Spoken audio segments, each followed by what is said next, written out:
En el mundo, diariamente, dicen las estadísticas, mueren unas 150.000 personas. Colombia no es ajena a esa realidad, nada raro. Pero lo que sí es muy extraño es que una mujer produzca supuestamente por jugar una de las personas a la tabla de Ouija. ¿Verdad? ¿Mentira? Esta es la historia.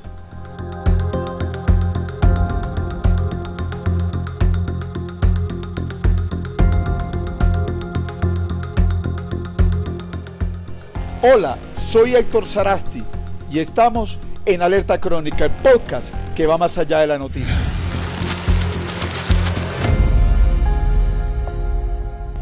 Y para hablar de este caso entrevistamos a Claudia Velázquez, la mamá de José Mauricio, el joven que resultó víctima de este caso. ¿Qué le pasó exactamente a su hijo? ¿Cuándo y cómo?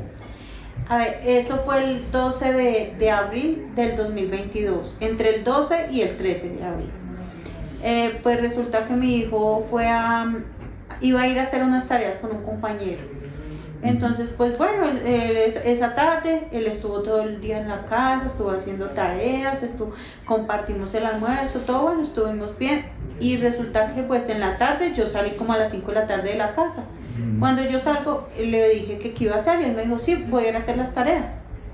Entonces, cuando él ya se fue, yo me fui, no supe a qué hora salió él de la casa. Pues yo igual confiaba mucho en él y todo, y él pues nunca había tenido ningún inconveniente. ¿En qué parte sucedió esto? Los hechos sucedieron en Dindalito, en localidad de Kennedy. ¿Cuántas personas estaban allí? Habían 4 personas con mi hijo, o sea, 3 compañeros del colegio y mi hijo se reunieron en una casa. ¿Qué edad tenía su hijo? Mi hijo tenía 17 años para el día de los hechos. ¿Y qué edad tenían las otras 3 personas que estaban? Habían 2 chicos menores de edad que estaban también entre 16 y 17 años y había uno mayor de edad que recién había cumplido los 18. ¿Qué hipótesis hay allí? Me dicen que hay 2 hipótesis. Hablemos de la hipótesis de la tabla de Ouija. Cuéntenos qué pasó a la luz de esa hipótesis. Dicen en uno de los informes, dicen que supuestamente ellos habían jugado la tabla Ouija y que una entidad extraña había dicho que lo mataran. ¿Qué le dijeron los demás? No, o sea, lo que dijeron fue el reporte de allá, o sea, del médico, que dijo que ellos habían estado jugando la tabla Ouija y ya, o sea, no hubo más del tema de la tabla Ouija, no se tocó más el tema. ¿Y a usted qué le parece ese tema? Pues me parece un tema que hubiera sido pues de pronto también importante tratarlo porque pues uno en realidad no sabe cómo ocurrieron los hechos. Ok, pero se supone que hubo una voz que le dijo a alguien algo. ¿Qué fue eso un poquito más? Pues ahí en el reporte dice que una voz extraña le dijo a alguien de ellos que lo mató y dice que lo mató. Pero el reporte de medicina legal, ¿qué decía? El reporte de medicina legal dice que él murió por compresión en el cuello, por ahorcamiento, y los temas de toxicología todos le salieron negativos a las drogas. ¿A él y a las demás personas? A los otros chicos también, en el hospital también dice que son negativos porque ellos nunca lo llevaron a medicina legal ni nada, pues que debió ser como algo importante, ya lo llevaba a medicina legal. ¿A ellos no se les hizo prueba de drogas? En el hospital sí le hicieron los test que le hacen en el hospital y salieron negativos. ¿Todos? Todos salieron negativos. Ok, entonces, ¿qué pudo haber pasado? Cuéntenme. Pues en realidad son muchos los temas que se abordan en el tema, porque ya medicina legal dijo que es una grabada. Entonces son muchos temas, porque pues hay relación de pronto, pues no sé si de pronto podría haber chica involucrada en el caso, o sea, por celos, por eso. Está el tema pues de que ellos dicen que las drogas porque salió negativo. Entonces pues en realidad lo de la tabla Ouija pues también es otra hipótesis, que eso fue de momento y ya, porque ellos dicen que ellos no se acuerdan haber jugado la tabla Ouija, o sea que ellos no recuerdan nada. Para usted, ¿qué fue lo que pasó? Pues en realidad, o sea, no sabe uno qué fue lo que pasó, pero pues digo yo que, o sea, lo que ya uno tiene cierto es que es uno. No, o sea, no puedo decir a ciencia cierta qué fue lo que pasó, porque en realidad ellos 4, o sea, mi hijo ya no está pero ellos 3 sí saben qué fue lo que pasó esa noche. ¿Quién pudo haber matado a su hijo? Hay una gran duda. La primera es, ¿quién lo mató y por qué lo mató? Si había alguna razón para que hicieran lo que hicieron. Para usted, ¿qué le tranquilizaría el alma? Para mí me tranquilizaría el alma que hubiera justicia, porque digamos, yo ahorita, o sea, viendo tanta cosa, viendo tanto en el reporte digamos en el expediente, viendo los reportes de esto de medicina legal y todo, yo digo, o sea, fue muy duro cómo torturaron a mi hijo y como, no sé, digamos, cómo fue el momento, por qué se acaloraron, por qué llegaron las cosas a tanto extremo, pero entonces yo sí pido justicia, porque de verdad es uno. Sigamos el relato en el tiempo. ¿Usted cómo se entera que su hijo ha muerto? Bueno, yo me entero ese día, bueno, esa noche pues normal, pasó así, yo me quedé dormida y al otro día a las 4 de la mañana yo me despierto y pues me miro el celular y él no me había respondido el mensaje. Ya cuando, entonces yo empecé a mandarle mensajes, le marqué la primera vez, la segunda vez, a la tercera vez me contestó alguien del CTI, me dijo que era del CTI, yo le preguntaba que por qué él tenía, que quién era él y que por qué tenía el celular de mi hijo. Ahí fue donde él me dijo que él era un agente del CTI, que está en una casa donde había ocurrido una riña y que los heridos están en el hospital de Kennedy.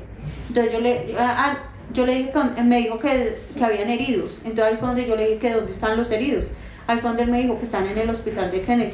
Cuando entonces yo me fui para el hospital de Kennedy sin pensarlo porque yo le preguntaba por mi hijo y él no me dio razón nunca de mi hijo. Entonces yo le dije que, bueno, entonces yo con mis hijas me fui para el hospital de Kennedy. Cuando llegamos al hospital de Kennedy yo empecé a preguntar por mi hijo por todos lados. Yo le pregunté a los vigilantes que estaba buscando a mi hijo y ellos miraban en la tablita donde tienen que el reporte quién entró y eso y me decían que no había nadie con ese nombre. Y yo, ay, hágame un favor, revise bien, es que me dijeron que mi hijo lo trajeron herido a este hospital. Y él me decía, no, acá no hay nadie. Ya me dejaron entrar a urgencias porque eso fue pues desde afuera. Cuando me dejan entrar a urgencias, yo empecé a preguntar y lo mismo, me decían que ya no había nadie con ese nombre. Pero más sin embargo llamaron a una doctora que era como que la que estaba de turno y entonces la doctora, ya cuando ella salió, yo le pregunté, es que me dijeron que mi hijo estaba acá herido, que se llama José Mauricio, y me dijo, no, acá no hay ninguno con ese nombre. Hay 3 chicos, pero ninguno con el nombre de su hijo.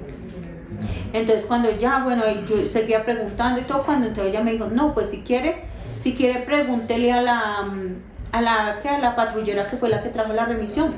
Cuando yo le pregunto yo me fui y le pregunté, le dije, señorita gente, hágame un favor, lo que pasa es que estoy buscando a mi hijo, que me dijeron que lo habían traído herido acá. Entonces me dice, ¿cómo es su hijo? Y le dije yo, él es alto, flaquito, blanquito. ¿No tiene una foto de él? Y en el momento pues yo empecé a buscar en el celular de los mismos nervios y todo, yo no era capaz como de localizar la foto. Y entonces le dije bueno, entonces ya cuando pude buscar mi perfil de Face, le mostré la foto que estábamos pues con mi hijo. Entonces yo le dije, es él.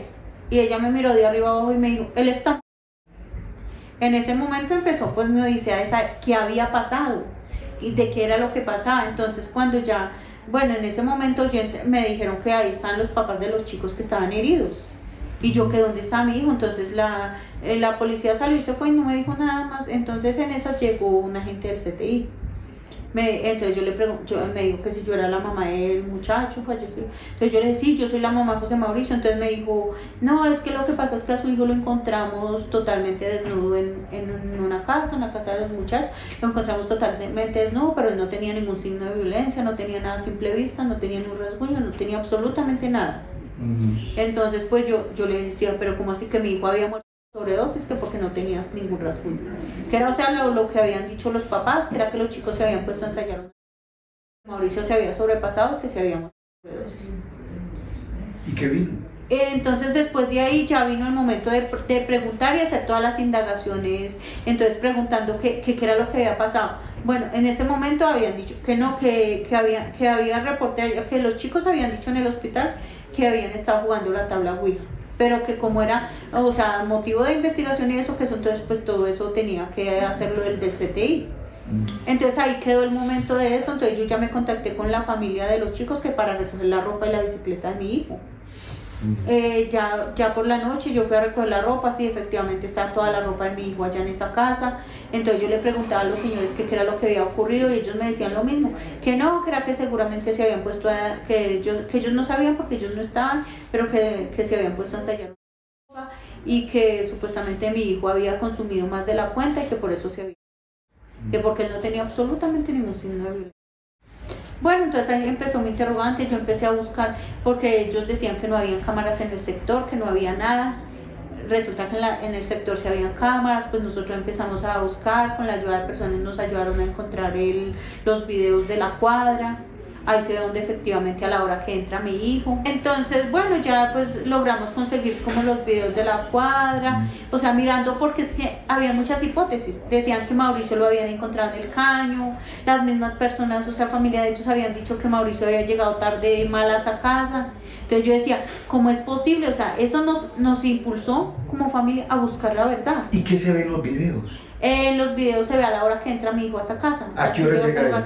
Mauricio entra a las 10 y algo a ese lugar, a esa casa. ¿Y cómo llega? Bien, en la bicicleta normal, como una persona normal. Llega con el chico el mayor de edad.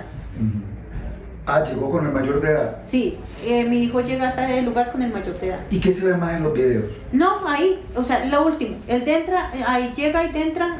O sea, mi hijo llega, él había ido como antes, pero después ya llegaron los dos. O sea, antes habían ido los dos y se devolvieron porque como que no había nadie en la casa. A las 10, pasaditas 10 y algo, llegan a ese lugar y ya se entran, y hasta esa hora. Y ya mi hijo vuelve a salir cuando lo saca medicina, o sea, lo sacan envuelto ya. ¿La dejaron muerta? Sí, me dejaron vida porque es que son muchas las cosas, las metas que nosotros teníamos, muchos planes. ¿Qué planes? Mauricio quería seguir estudiando cocina, quería salir adelante, él decía que me iba a comprar una casa, con una cocina grande, que para que preparáramos todo lo que él estaba aprendiendo en el SENA. ¿Y ahora que ya no lo tiene? Ahora que ya no lo tengo, son muchas las preguntas, es mucha la incertidumbre. Vivir sin él ha sido muy difícil. Vivir sin él es complicado, o sea, digamos, yo me he refugiado mucho en ir a visitarlo al cementerio, pero sé que él ya no está, sé que, digamos, hay parte de él, pero él ya no está. Yo lo siento, digamos, o sea, uno no siente su presencia, pero no es lo mismo como tenerlos físicos. Brevemente, ¿has soñado con él y qué has soñado? Sí, yo me he soñado con él, pues cositas muy puntuales, o sea, ahora último me he soñado que digamos, él llega todo sonriente así como siempre, abrazarme, esto, y pues se me sienta al lado y eso, pero digamos al principio era muy puntual lo que yo le pedía, porque yo al principio le decía que qué le había pasado.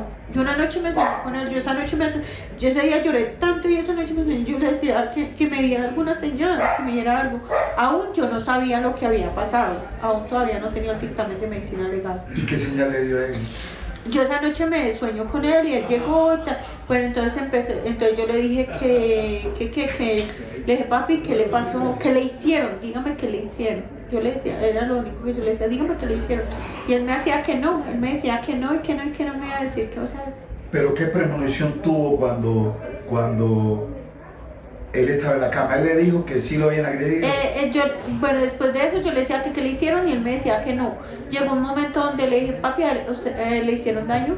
Y él me dijo que sí. Me dijo que sí. Entonces, y él me dijo que ellos iban a pagar por lo que habían hecho. Me dijo, pues no se preocupe que ellos van a pagar lo que me hicieron. Para usted, ¿cómo se hace justicia? Para mí se hace justicia de que ellos paguen, o sea, vayan a un lugar donde se, digamos, se resocialicen, será, yo no sé, porque no es venganza, es justicia, porque digamos muchos lo ven como si yo me estuviera vengando, y no es venganza. Quiero que haya justicia porque esta vez fue mi hijo, la próxima puede ser el hijo de otra persona. ¿Qué hábito tiene usted cuando va a visitar a su hijo? Pues el hábito que he cogido, y es como si fuera, digamos, como un ritual, lo cogí así cada 8 días que voy. Él tenía una loción y todavía no se le había acabado. Entonces yo cada que voy al cementerio le echo la loción a la tumba. Le limpio la tumba con la loción porque pues yo dije que yo no le iba a dar la loción a nadie, entonces que él la gastara. ¿Y usted qué le dice a él? Pues yo cuando estoy allá pues le digo que él sabe que yo lo amaba mucho, que pues que el tiempo ha pasado y pues todo sigue intacto, o sea, mi amor por él pues siempre va a seguir intacto. Yo sé que nunca me voy a recuperar de esto, a pesar de que yo tengo mis hijas y todo eso, pero yo nunca me voy a recuperar de esto. Puede pasar 1000 años o puede la justicia llegar, pero yo sé que yo no me voy a reparar porque es que es mi hijo el que está allá. Si usted tuviera 15 segundos para decirle algo a él, ¿qué le diría? Yo le diría que lo amo mucho, que él sabe que lo amo mucho y que siempre lo voy a amar y que él sabe todo lo que nosotros, o sea, lo que nosotros hicimos y que él sabe que si estuviera acá las cosas hubieran sido mejor. ¿Y qué cree que le diría a usted? Ah, él me diría, Cuchita la amo mucho, ya está vieja Cuchita. ¿Le duele no tenerlo? Demasiado, es difícil, es demasiado difícil no tenerlo. ¿Cómo quiere que recuerden a su hijo? Como él fue una persona sonriente, buen amigo, buen compañero. ¿Y cómo quiere que recuerden el caso de su hijo? ¿Que no haya impunidad? Pues quiero que la gente de verdad recuerde este caso como que sí se pudo, como que la mamá fue, digamos, la berraca que estuvo ahí luchando por esa justicia, porque sí me ha tocado luchar. De verdad que me ha tocado porque, digamos, en medio de que he tenido personas y ángeles a mi alrededor que me han ayudado, me ha tocado, digamos, ahí sí se dice con garras. ¿Qué le ha tocado hacer para que no quede impune? Me ha tocado derechos de petición, me ha tocado buscar a un lado al otro. Ahorita, gracias a Dios, tengo un abogado que me está ayudando, porque fueron muchas las personas que se comprometieron a ayudar en el caso. Incluso tuve un abogado muy prestigioso y todo que dijo que él sí iba a hacer, pero no, pues finalmente solo como, digamos, cada cual se interesa por lo de cada cual.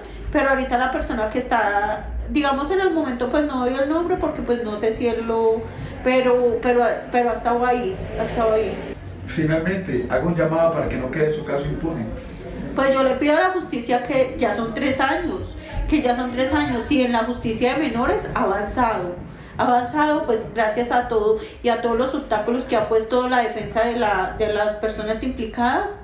Han puesto muchos obstáculos y han puesto, o sea, las audiencias han sido muy aplazadas, pero más sin embargo ha avanzado. Pero en el caso de la Fiscalía del Mayor, ellos dicen que han avanzado a lo que ellos han podido, pero ni siquiera ha habido una imputación ni nada. Entonces yo lo que le pido a la justicia y a las personas que pues a las entidades que muevan mi caso, que de verdad se pongan la mano en el corazón y que es un homicidio. O sea, no estamos hablando de que fue digamos, un accidente, que fue esto, no. El dictamen dice muy claro que es un homicidio. Y para hablar de este tema entrevistamos a Marixa Montealegre, experta en este tipo de temas paranormales. Marixa, ¿qué es exactamente la tabla de Ouija? Muy brevemente, por favor.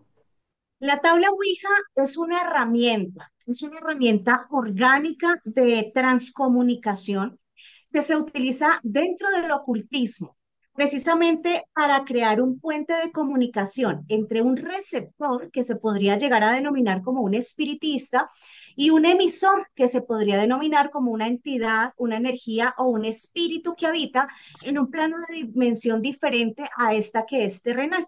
La tabla Ouija, pues, es una tabla que consta de letras, de números, de una entrada que es un sí o un no, y el cual utilizamos precisamente para hacer esa intercomunicación.